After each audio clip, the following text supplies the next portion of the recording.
Hello everyone, welcome you again to the Profitable Urban and Smart Farming Uganda.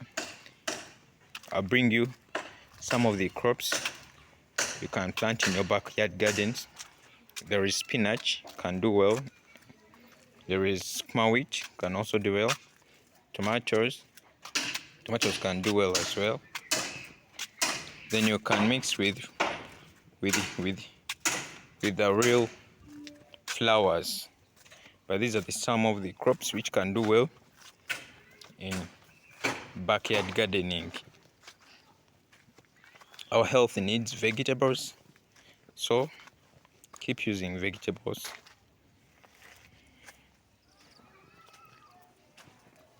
Backyard gardening, it's very profitable and good for the health.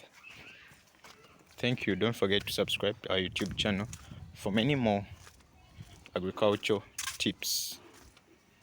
Keep on, always tell friends to tell friends. They're as well called horticulture crops. You can put even some flowers. Thank you.